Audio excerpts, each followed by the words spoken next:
Before we actually talk about the game, I should explain how this title even came to be. Back in the late 80s, Nintendo and Sony had plans to make a brand new gaming console, which we would then know as the PlayStation.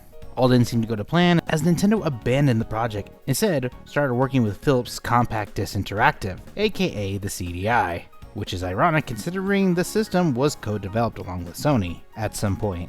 Either way, the CDI was trying to be both a media player for both movies and video games. That fails to do either, with Nintendo allowing them to release 5 games with their IPs. But the 2 games that are important to what we're talking about are Link, The Faces of Evil, and Zelda, The Wand of Gamelon. 2 2D platformers similar to the adventures of Link, except that nearly everything about these titles are just bad. If not for the fact that this title is from an iconic IP from the Nintendo library, as well as how notorious the cutscenes were, thanks to their MS Paint-like animation and how funny they looked in any context. These cutscenes were as iconic as The Room for being so bad it becomes funny. However, a few years back, a man named Seth Dobley Fulkerson decided to remaster the CDI Zelda games in a somewhat more workable function, and even fixing a lot of issues that were in the controls. Thus leads us to the spiritual successor of said disaster piece, Arzette, the Jewel of Faramore.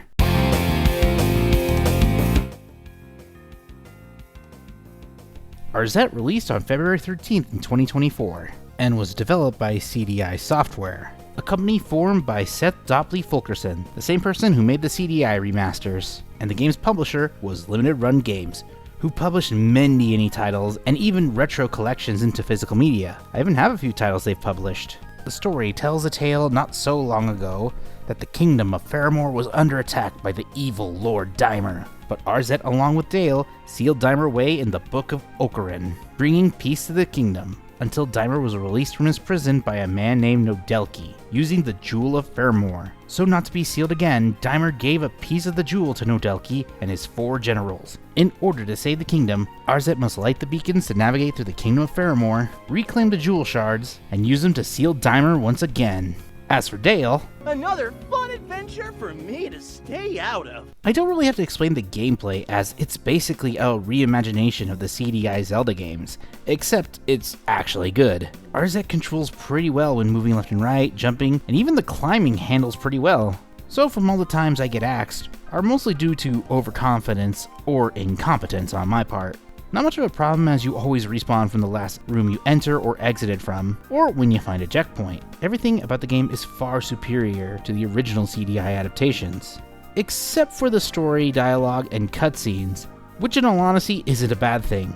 Mostly because if they did change that, then it would have destroyed the purpose of its inspirations. Interacting with all the really weird characters in the Kingdom of Faramore, and watching the wacky animations. In fact, here are my 5 favorite interactions in Arzette, the Jewel of Faramore.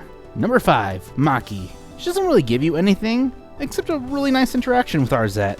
Number 4, Zazzy. A little misguided, but she's just adorable. What else is there to say? Number 3, the Fish Woman, for being a bit salty. Number 2, the creepy old man from the beach.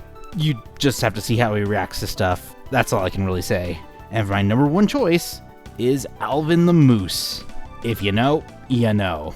But if you are genuinely curious on how the game plays, it's basically a collectathon mixed with a bunch of fetch quests. What a lot of people would generally think as one of the worst gimmicks in a lot of video games actually works in its benefit. As you start off with 1 level and a hub area, you will have to navigate certain levels and light up beacons, not just to progress the story, but to add 2 more areas to explore. This is important because you'll need to find specific items in order to progress through the game. Unlike the CDI Zelda games, you don't have to worry about bad level design or being booted from the level after dying 3 times due to the game's obnoxious difficulty. Though I would personally like a teleport system in the game, but the levels feel quicker when you get all the right tools for the job. Especially when you get all the more powerful tools in the game, you will literally fly through levels real quickly. Especially considering how short a lot of the sections are. Slaying monsters in the game will give you rubies, not to be confused by rupees, and hearts. Rubies are used in a currency to buy items in a shop, such as lamp oil, rope, bombs. If you want it, it's yours, my friend, as long as you have enough rubies. Hearts basically just work as HP so you can help navigate the level easier, but you only get hearts in easy mode, and for this playthrough I played it in normal difficulty. So all you really get from enemies are rubies.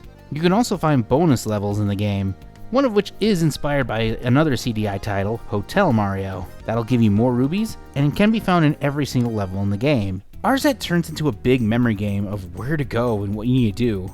Luckily, the world map shows you what you're missing in a level, and whether you found the specific item needed in order to progress the game. It also helps that the game's controls are much better than what came prior, though there are different controller options available. What I mean by this, one of the limited edition physical pre-orders of the game actually comes with a controller based off the more infamous CDI controller, more specifically from the Magnavox CDI 550. If you actually look at the older CDI models, they actually have actual controllers. This review will remain spoiler free because I really recommend trying the game for yourself. I managed to beat normal mode in under 3 hours, and if you beat the game, you can also unlock hero mode, where the enemies will actually have more HP, you get less items to find, and overall, it's more of a challenge that I was actually hoping for. Arzette, the Jewel of Faramore could have been a full-fledged joke title made to generate a few memes and be forgotten within a week, but the team clearly made this a passion project and transformed a crazy game idea into a truly entertaining time, even getting a couple of the original CDI Zelda voice actors in the game. If you want to try out the game for yourself, you can find it on all modern consoles for $19.99. If you generally want my personal opinion where to get it, I highly recommend either on the Switch or a Steam Deck. Arzette, the Jewel of Faramore might be my hidden gem of this year, or in this case, the hidden jewel of 2024. Bad jokes aside, thank you for watching. This is the AngelStar signing out, and I wonder what's for dinner.